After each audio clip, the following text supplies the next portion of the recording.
Weekend Away by Clover's Dreams. Must you work out right there? Cherry groaned loudly. He set down his calligraphy brush, then shut his eyes and massaged his temples.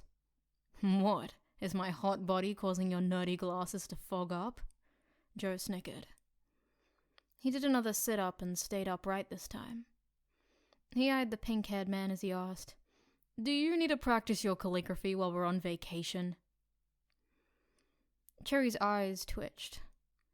He glanced up at the smirking man and replied, "Of course I do. Don't be stupid. Daily practice is the key to improvement." Joe motioned to himself with his thumb and said, "Same for me, but, about abs." Cherry snorted and rolled his eyes. He turned away from the other man and shut them while he mumbled, "You brute." "I suppose I could put on a shirt," Joe said, mostly to himself. "But I'd sweat through that and then we'd need to do laundry because I only brought one per day." "What kind of idiot doesn't take the time to think about what they're packing for a few days away from home?" Cherry sighed. He shook his head as he thought about it. Extras in case of an emergency should have even crossed your mind. It's the bare minimum required for going on a trip. "A sexy idiot, that's what kind," Joe replied, without missing a beat. "I don't know about you, but the word vacation makes me think comfort, and to me that means I'll be at least half naked the entire time. More, if I have any say in the matter." "So uncouth," Cherry murmured. "You love it," Joe replied with a wink. Sensing that the conversation was over, he laid back down and resumed his sit-ups from earlier. 198, 199, 200, 201, 202. Cherry sighed, then picked up his brush again. There was nothing left to do but ignore the guy and carry on like earlier. He could focus and drown the guy out. If it was a battle of wills the guy wanted, he certainly wouldn't lose. 500! Yeah, that's a burn! Joe exclaimed. Somehow, he had enough energy left to jump to his feet afterwards. A smile spread across his face and he said, "All right, I'm headed for a shower. You're welcome to join me if it strikes your fancy." "I'm not dirty," Cherry muttered, without looking up from what he was doing. Joe walked over to him and picked up the end of his long ponytail. He ran his fingers through the silky locks and let them fall from his grip as he replied, "I could change that if you like." He chuckled when he noticed the tips of Cherry's ears had turned dark pink. The look suited him. Joe muttered something about it being an open invitation, then wandered off. He didn't have all day to wait around, after all. He'd need to start making dinner soon, too. If there was one good thing about this secluded house in the middle of absolutely nowhere, it was the fact that the water heated up so quickly. Joe stepped into the shower and hissed, then turned down the heat just a bit. He found the perfect temperature to soothe his aching muscles. Then he bowed his head beneath the stream and let the hot water soak his hair and then drip off the ends. His mind wandered to Cherry, as it always did whether he wanted it to or not. The two of them were the definition of an odd couple. Opposites in ways too many senses of the word. Yet they always found themselves drawn to each other. Mostly to toss shade or insults, but even that ended up feeling like it was something else entirely. The more they challenged each other, the more intense their rivalry seemed to become. And that led to one very confusing drunken night when a bunch of them got together for a party. To be perfectly honest, Joe didn't remember which of them kissed the other first. His head was swimming at the time. He knew that if he asked, Cherry would swear up and down it wasn't him, but that could easily be a lie to cover up an embarrassing memory. Either way, that drunken meeting of lips was a floodgate opening to let in tons of feelings and desires he hadn't realized he'd had. The fact that Cherry seemed to feel the same thing was as confusing as it was exhilarating. Of course, things hadn't been simple or any form of easy from the start. Cherry was vehemently against the idea that he could possibly have romantic feelings for someone he despised, and boy was he stubborn when he wanted to be. Joe tried to bring up the subject of the kiss countless times, and he was immediately brushed off. He'd never heard so many random excuses before. Joe never really cared about being rejected.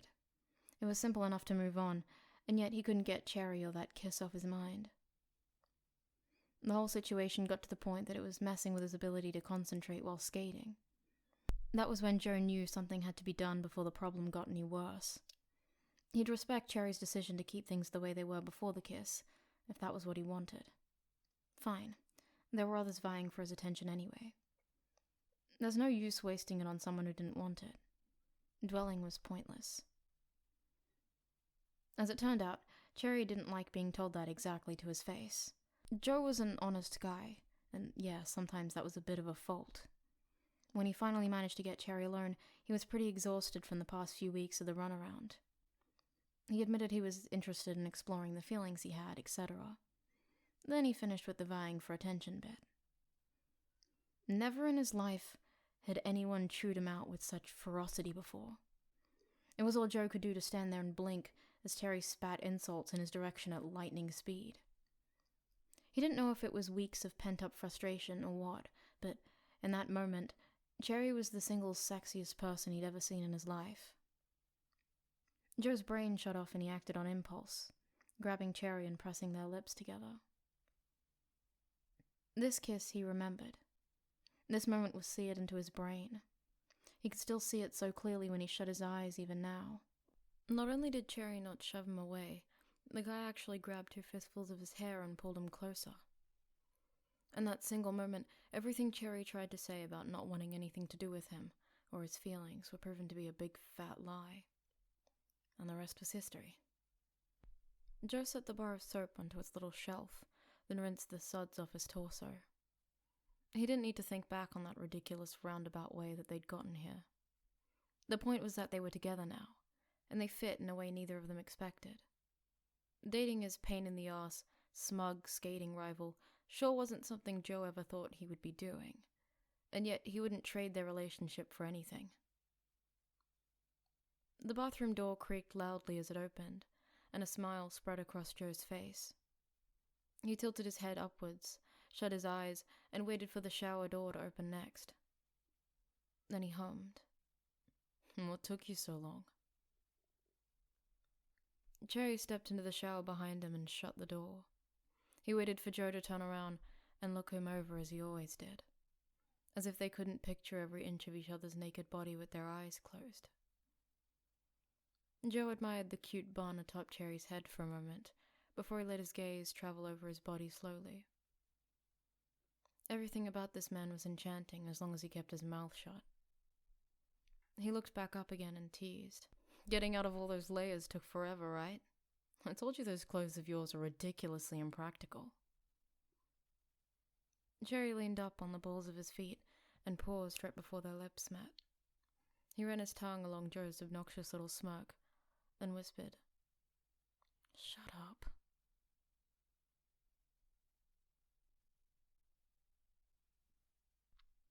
Joe set down 2 plates in front of his frowning boyfriend and said, "Bon appetit."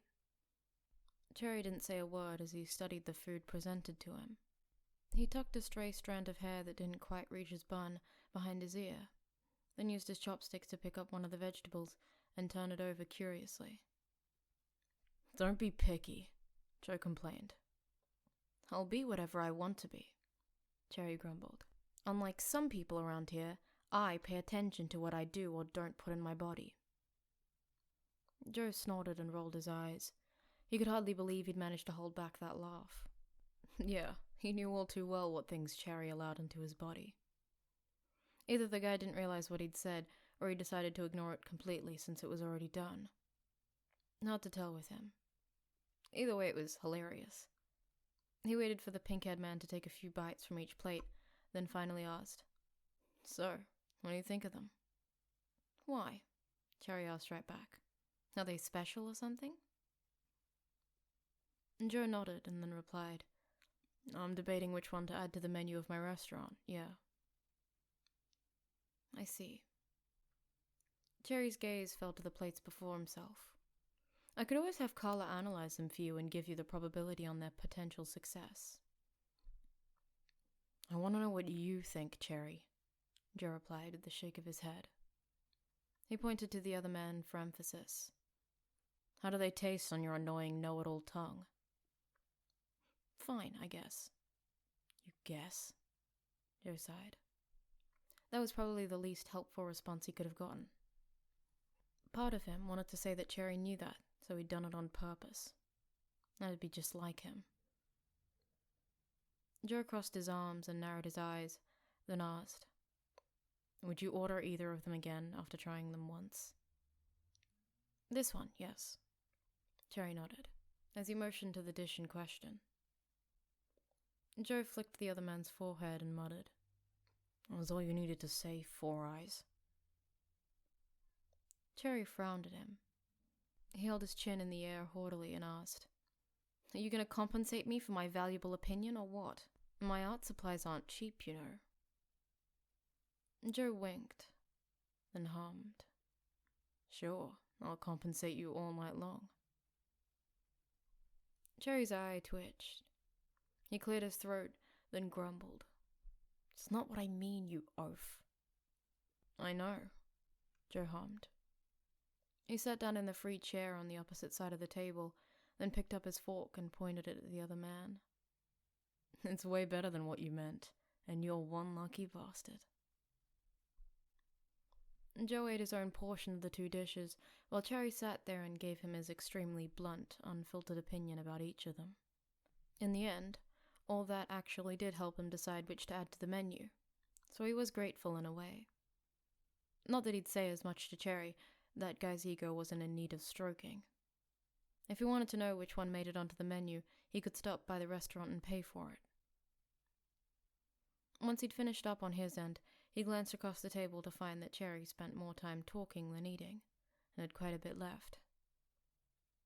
Joe shook his head and said, "The quicker you finish eating, the quicker you can get your reward afterwards." Cherry glanced at him, and quickly looked away and grumbled, "What makes you think you could possibly have anything I want?" "You really need to work on that poker face of yours," Joe chuckled. Those pink ears were such a giveaway it was hilarious. He wiggled his eyes suggestively and grinned at the deadly glare he was given in response.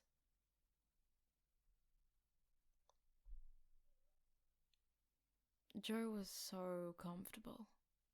He was stretched out across the couch, with Cherry lying against his chest, both of them freshly bathed for a second time, with some light floral scent wafting from their skin. That had to be Cherry's doing. He didn't care enough to ask who provided the body wash. The two of them were wearing what had to be the most comfortable robes in existence.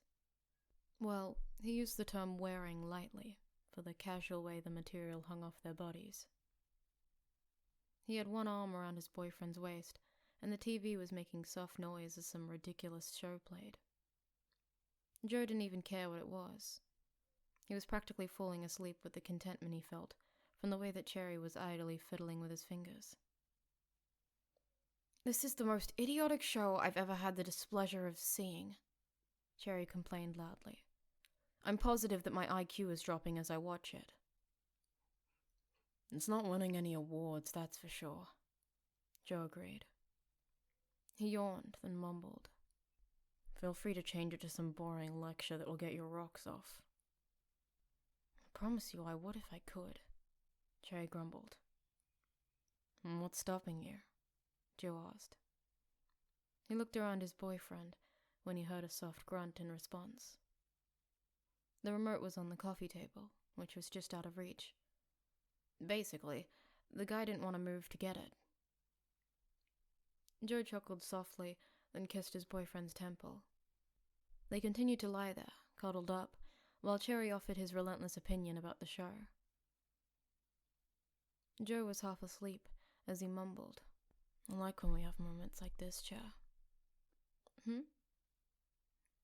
"You're mean-spirited as a general rule, even more so in public," Joe explained. "Which is hard, but it's not the same as when we can be like this. Last time we had a moment like this, you ruined it with one of your idiotic pranks," Cherry reminded him with a snort. "True," Joe nodded. He nuzzled the back of his head. "But I probably won't do that this time." And you say the stupidest things around other people, Cherry added. You deserve to be called out on it, no matter who's listening. Joe leaned his head back against the couch and sighed. I can't help it. There's so many hotties in the world. I'm allowed to look. Maybe compliment? Cherry elbowed him in the gut, then grumbled. Imbecile. You're cute when you're jealous, Joe snickered. The arm around Cherry squeezed, and he muttered into the back of his head. Not that you have any reason to be. You're the only one I spend time with like this these days. Cherry rolled his eyes and shook his head. Should I thank you for the privilege? Is that what you want? Kinda weird, but I'm open to try anything once. Go for it, Joe nodded. Cherry turned so he could slap his ridiculous boyfriend's stupid exposed peck. He frowned when his cheek was kissed in response. Joe was sappy when he was tired. I've thought up some extra stupid lines to say next time we race, so look forward to that, Joe teased. He grinned as he said, I can't wait to hear your snippy response. Cherry rolled his eyes, then grumbled. You really get off on me being mean to you, huh? Pervert. That's only one of many things about you that get me off, Joe snickered. He paused, then asked, Care for a list? No. Joe shifted his position slightly so he could run those fingers through Cherry's long locks. Beautiful didn't begin to describe them. While the bun earlier was cute, and he should have taken a picture, he really did prefer Cherry's hair loose or in a ponytail so he could touch it. And if he wasn't going to get sleep right now, he could think of another decent way to pass the time. Hey, Chair, how about you let me braid your hair? Absolutely not, Cherry replied, without missing a beat. You're terrible at it. I'll get better if you stop being a jerk and let me practice, Joe reminded him. Buy a doll and practice on that, Cherry snorted. I already have a doll, Joe purred into his ear. His grip on Cherry tightened, and he slid his hand into the thin robe he wore. His fingers danced along smooth skin as he hummed. It's pretty and soft, and it comes with 99 different insults at the ready. Don't underestimate me, Cherry disagreed. He smacked the hand caressing him and made it retreat back outside his clothes. I've obviously got well over 130, depending on what stupid thing you're doing. Color me impressed, Joe chuckled. Cherry traced little circles into the back of Joe's hand and hummed. I'd prefer to color you in edible ink. There was silence for a moment as Joe thought about it. He finally shut his eyes and sighed. You just want me to give you permission to write weird and probably insulting things on my skin with those fancy brushes of yours, don't you? Probably, Cherry all but hummed. He turned to look at his boyfriend over his shoulder and blinked, then asked, Would it help if I promised to clean it up with my tongue afterwards? It certainly wouldn't hurt, Joe replied. He nipped at Cherry's ear, then whispered, But I get to braid your hair first, or no deal. You're a ridiculous human being, Cherry grumbled. Is that a yes, or... Joe's fingers wiggled on his torso, tickling ever so slightly, making him squirm. Fine, Cherry finally sighed. But I'm gonna criticize you the entire time. I'd be worried if you didn't, Joe laughed.